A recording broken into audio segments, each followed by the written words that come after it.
جو ہم فرائض ہیں، تو اللہ تعالیٰ کی نزدیکی اور اللہ تعالیٰ کا قرب سب سے زیادہ جو بندے کو حاصل ہوگا وہ فرائض سے حاصل ہوگا، کیونکہ وہ فرائض جو ہیں وہ اللہ کے حقوق کہلاتے ہیں، جیسے نماز ہوئی، زکوٰۃ ہوئی، یہ عبادت ہے، اور یہ جو فرائض ہیں وہ اللہ تعالیٰ کے حقوق کہلاتے ہیں۔ اس لیے زندگی میں سب سے زیادہ ایمان والے کو فرائض کا اہتمام کرنا چاہیے۔ فرائض سے جو قرب حاصل ہوگا وہ اور کسی سے حاصل نہیں ہوگا، اس لیے زیادہ اہتمام جو ہے وہ فرائض کا ہونا چاہیے۔ ایمان کے بعد نماز کا درجہ ہے۔ نماز اسلام میں نماز اور حج یہ ممتاز عبادتیں کہلاتی ہیں۔ تو فرائض کا اہتمام کہ فرائض کو اچھی طرح سے ادا کرنے، سیکھ کر کے، سمجھ کر کے اور سنت کے مطابق، یہ ذمہ داری ہے کہ اپنے فرائض کو سنت کے مطابق ادا کرو۔ حضور صلی اللہ علیہ وسلم نے فرمایا ہے کہ صلوا کما رأیتمونی اصلی، ایسی نماز پڑھا کرو جیسے مجھ کو نماز پڑھتے ہوئے دیکھا ہے۔ ہم نے تو دیکھا نہیں، صحابہ کرام نے یہ دیکھا ہے، پھر انہوں نے حضور صلی اللہ علیہ وسلم کی نمازیں پہنچائی ہے لوگوں کو اور بتائی ہے اور سکھائی ہے۔ اس طرح ہوتے ہوتے یہاں تک یہ نمازیں ہمارے پاس آئی، اور اس لیے ایک ذمہ داری سب سے بڑی یہی ہے کہ جو فرائض ہے وہ صحیح ادا ہو جائے۔ اپنا نماز کا درجہ سب سے پہلا ہے کہ نماز کی حیثیت ایسی ہے دین میں جیسے سر اور دڑ، کہ نماز سر کی جگہ پر ہے، سر اڑ جائے تو دڑ کی کوئی قیمت نہیں۔ درجہ نماز کا ایسا ہے جیسے سر کا درجہ بدن، سر اڑ گیا تو کچھ نہیں دڑ کی تو اس لیے اس کا اہتمام کرنے کا حکم ہے کہ اپنی نمازوں کو صحیح کرو، اقیموا الصلاۃ، شدت کے ساتھ اقیموا الصلاۃ ولا تکونوا من المشرکین، نماز پڑھو مشرک نہ بنو، نماز قائم کرو مشرک نہ بنو۔ تو نماز پڑھنے کے لیے نہیں کہا ہے کہ نماز پڑھو، ایسا نہیں کہ قرآن شریف میں کہیں نہیں ہے سب لوگ نماز پڑھ لو، ایسا نہیں، بلکہ نماز قائم کرنے کا حکم ہے کہ نماز قائم کرو۔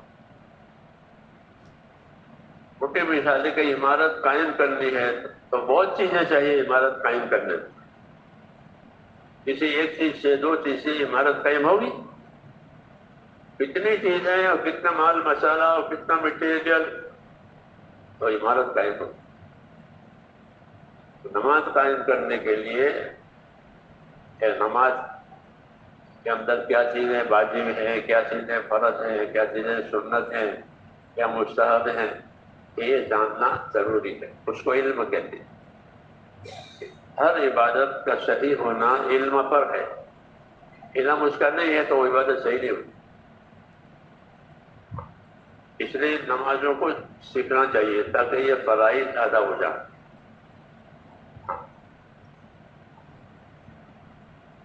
اگر فرائض فوت ہو گئے ہیں تو اس کی قضا بھی فرض ہے۔ ہمارے مولانا یوسف صاحب رحمۃ اللہ علیہ جب جماعتوں کو روانہ کرتے تھے تو یہ کہتے تھے کہ جن کے فرائض باقی ہیں تو وہ اپنی نمازیں قضا پڑھیں، قضا ذمہ نہ ہو پھر نوافل پڑھو، نوافل پڑھو۔ لیکن اگر فرائض ذمہ ہیں تو وہ اس کا نمبر پہلے ہے، پھر بعد میں قضا نوافل۔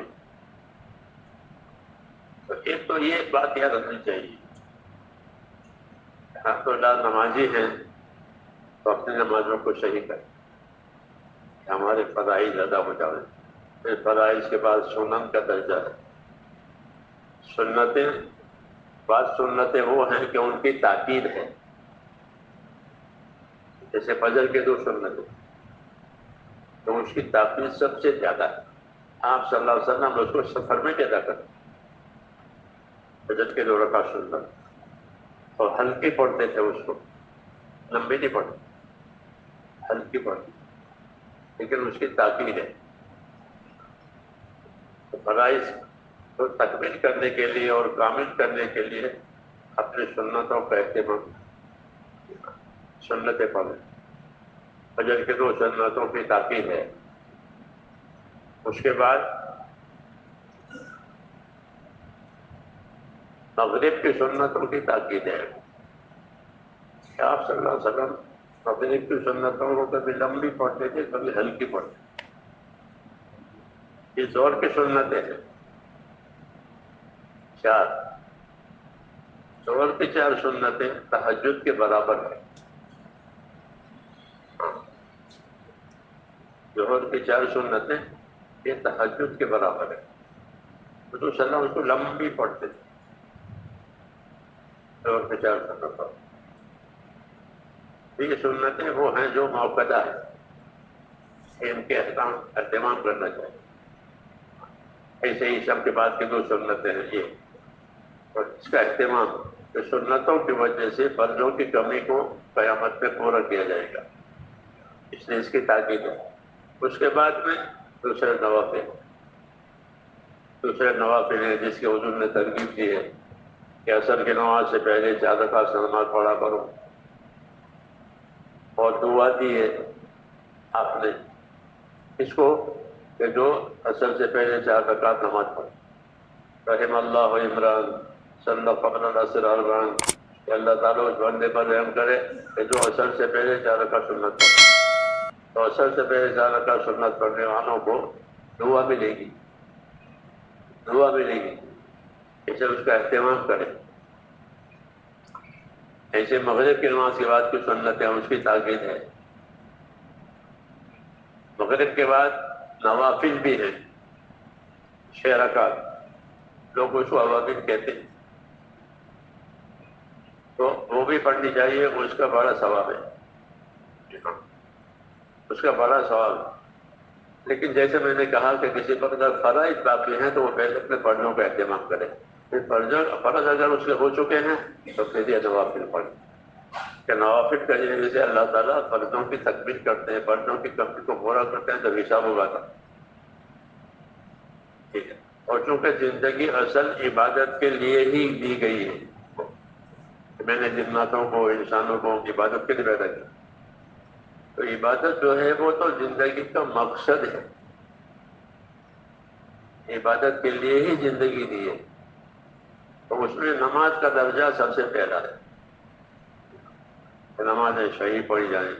ابراہیم علیہ السلام دعا مانگتے تھے، ربی جعلنی مقیم الصلاۃ، یا اللہ مجھے نماز قائم کرنے والا بنا،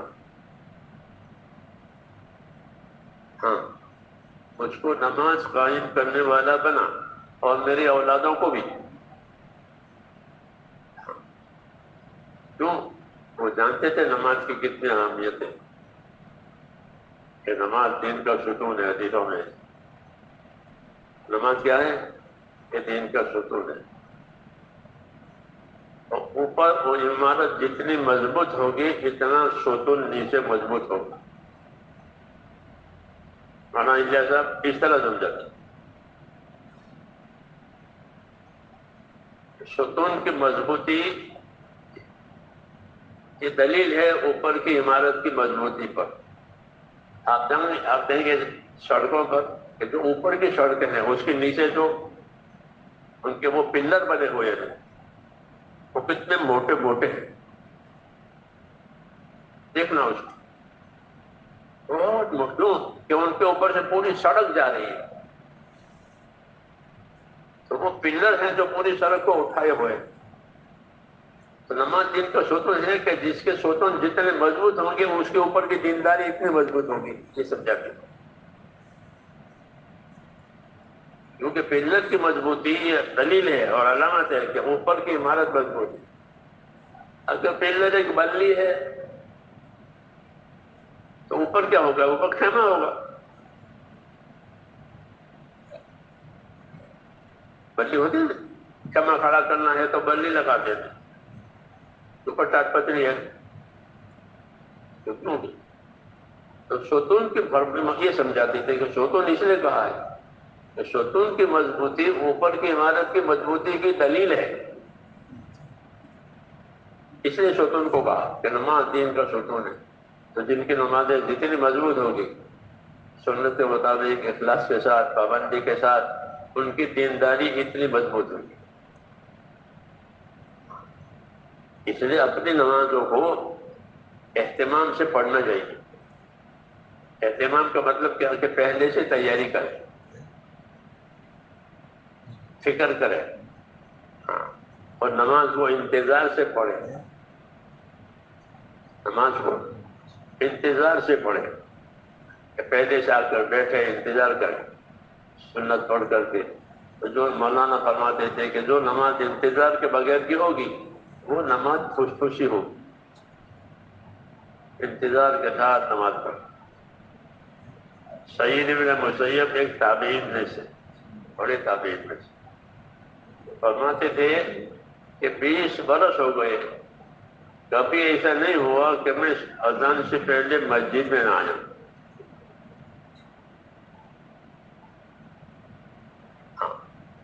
اذان سے پہلے مسجد، ٹھیک ہے، اہتمام شو کر، اس کو اہتمام کہتے ہیں۔ 20 سال ہو گئے، کبھی ایسا نہیں ہوا کہ میں اذان سے پہلے مسجد میں آیا۔ یہ نماز پڑھنے کے طریقے ہیں بزرگوں کے۔ صحابہ کرام کی نمازیں بھی لمبی ہوتی تھی۔ فجر کی نماز اول وقت میں شروع کرتے تھے اور آخر وقت میں پوری ہوتی تھی۔ ایک رکعت میں سورہ شروع، سورہ یوسف، دوسرے رکعت میں سورہ حج۔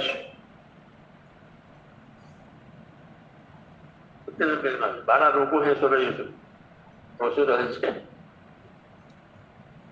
وہ بھی اتنے ہی ہے، یہ پڑھتے تھے۔ اندھیرے میں شروع کرتے تھے، اجالے میں ختم ہوتی تھی، لمبی۔ کہ فجر کی نماز کا لمبا ہونا یہ مستحب ہے۔ کہ وہ نماز فجر کی کہ اس میں فرشتے حاضر ہوئے، ان الصلاۃ کان مشہودا، ان قرآن الفجر کان مشہودا، کہ فجر کی نماز وہ ہے کہ جس میں فرشتے اترتے ہیں، وہ قرآن سنتے ہیں۔ جی ہاں، اس لیے اس کا اہتمام کا حکم دیا گیا ہے کہ اپنی نمازوں کو اہتمام سے ادا کرو۔ جی ہاں، تو اہتمام اوقات کا بھی ہے، اہتمام سنتوں کا بھی ہے۔ ہاں، کہ وقت سے یہ نہیں کہ آخر میں آ کر کے شریک ہو جائیں، وہ تو ٹوٹی پھوٹی نماز ہے۔ کوئی معذور ہے، مسافر ہے، وہ الگ ہے، باقی کوئی معذور نہیں ہے، مسافر نہیں ہے، تو اپنی نمازوں کا اہتمام کرے، سنتوں کا بھی اور فرائض کا بھی، نوافل کا بھی اپنے آپ کو عادی بنانے۔ حضور صلی اللہ علیہ وسلم نے نوافل کی ترغیب دی ہے۔ مثلا اشراق کی نماز، کہ اشراق کی نماز پڑھے، صبح کی نماز پڑھ کر ذکر میں بیٹھے تو اس کو کیا ملتا ہے کہ اس کو حج عمرے کا ثواب ملتا ہے۔ شاش کی نماز پڑھے، شاش کی نماز پڑھنے پر کیا ملے گا؟ تو ایک دفعہ حضور صلی اللہ علیہ وسلم نے فرمایا صحابہ سے کہ دیکھو تمہارے بدن کے 360 جوڑ ہیں، یہ ہر جوڑ کا جب صبح صحیح سلامت اٹھو تو ہر جوڑ کا صدقہ کرو۔ انہوں نے عرض کیا رسول اللہ 360 جوڑ کا صدقہ کرنا ہمارے بس کا نہیں ہے، کیونکہ اتنا مال نہیں ہے کہ 360 جوڑ آدمی صحیح سلامت اٹھا۔ لیکن بعض لوگ رات میں بیمار ہو جاتے ہیں، رات میں بیمار ہو جاتے ہیں، کس سے؟ تو کہا تم صحیح سلامت اٹھتے ہو تو اس کے شکریہ میں یہ ہے کہ تم ہر جوڑ کی طرف سے صدقہ دو۔ انہوں نے عرض کیا اتنا صدقہ کیا طاقت ہمارے اندر نہیں۔ اچھا یہ نہیں ہے تو پھر تم چاش کی نماز پڑھ لو 2 رکعت۔ چاش کی نماز پڑھو گے 2 رکعت تو پورا بدن وہ 2 رکعت میں استعمال ہو جائے گا۔ عبادت میں. تو یہ صدقہ نہیں دے سکتے تو چاش کی نماز پڑھو، یہ بتایا. تو یہ بھی ہے کہ عشاء کی نماز پڑھی، چاش کی نماز پڑھی. عشاء کی نماز کے 4 رکعتیں ہیں، چاش کی نماز کی 12 رکعتیں ہیں. 12 پڑھے تو بھی ٹھیک ہے، جس سے کم پڑھے تو بھی ٹھیک ہے، کم سے کم 2 پڑھے تو بھی ٹھیک ہے. حضور صلی اللہ علیہ وسلم کے 8 ثابت ہے کہ آپ صلی اللہ علیہ وسلم چاش کے 8 رکعت پڑھتے تھے. ام ہانی کہتے میرے گھر میں حضور صلی اللہ علیہ وسلم نے حج کے موقع پر فتح مکہ کے موقع پر جب آپ تشریف لائے تو میرے گھر آئے ام ہانی، چچا کی بیٹی ہیں، حضور حضرت علی کی سگی بہن ہے. تو ان کے گھر میں اترے تھے حضور صلی اللہ علیہ وسلم اپنے بہن کے ہاں. تو پھر وہاں آپ نے غسل فرمایا اور غسل فرما سفر جائے ہیں مدینے سے، اور پھر چاش کی نماز پڑھی. تو وہ فرماتی تھی کہ آپ کی چاش کی نماز 8 رکعت تھی. 8. تو چاش کے لیے 2 بھی پڑھے، 4 بھی پڑھے، 6 بھی پڑھے، 8 بھی پڑھے، 12 پڑھے. ہمت کی بات ہے. ام حبیبہ ام المومنین فرماتی تھی کہ چاش کی 12 رکعت نماز پڑھنے والوں کے لیے اللہ تعالیٰ سونے کا محل بنائیں گے. تو سونے کا محل تو ٹھیک ہے، سونے کے محل کا شوق، لیکن اصل تو اللہ کی رضا کے لیے پڑھے. تو محل تو ملنے والا ہے، وہ دیں گے اللہ، لیکن پڑھے اللہ کو راضی کرنے کے لیے. اور فضیلت تو اس کی یہی ہے کہ 12 رکعت والوں کے لیے یہ فضیلت ہے روایتوں میں. وہ روایتیں بھی یاد کرنی چاہیے، اور تاکہ فضائل کے شوق میں آدمی عمل کرتا ہے. تو فضائل کی خبر نہیں ہے تو پھر سر سے اتارنے کے لیے پڑے گا. فضیلت وجہ کی تو کچھ خبر نہیں ہے تو اتار لو. آج یہ ہو گیا ہے، فضائل سنائے ہم کو عبادتوں کے، اخلاق کے. جی ہاں، سب سے کے فضائل سنائے کہ فضائل کی وجہ سے سمجھے کہ میرے عمل کی یہ خدا کے ہاں یہ قیمت. جیسے تاجر اپنے ہر چیز کی قیمت جانتا ہے، یہ اتنی قیمت کی ہے، اتنے نفے پر یہ جائے نہیں، اتنی قیمت پر آئی ہے، اتنے نفے پر یہ جائے گی. اس کو تجارت کہتے ہیں، نفع کمانے. تو ہر آدمی تاجر ہے. حدیثوں میں ہر آدمی تاجر ہے، یعنی وہ اپنی صلاحیت دنیا میں لگائے گا، یا غلط لگائے گا یا صحیح لگائے گا. کل الناس یغدو فبائع نفسه موبقها، کہ ہر آدمی دنیا میں تاجر ہے، یعنی وہ اپنی صلاحیت لگائے گا. کچھ لوگ تو اپنی صلاحیت لگا کے کھوٹ کھائیں گے کہ کچھ نہیں ہوا، صلاحیت برباد ہو گئی. جی ہاں، کچھ لوگ اپنی صلاحیت لگا کر نفع کمائیں گے کہ دنیا سے آخرت بنائیں گے. تو دنیا سے آخرت بنانے والا سب سے زیادہ سمجھدار ہے. حدیثوں میں سب سے زیادہ سمجھدار کون ہے؟ کہ جو دنیا سے آخرت بناوے.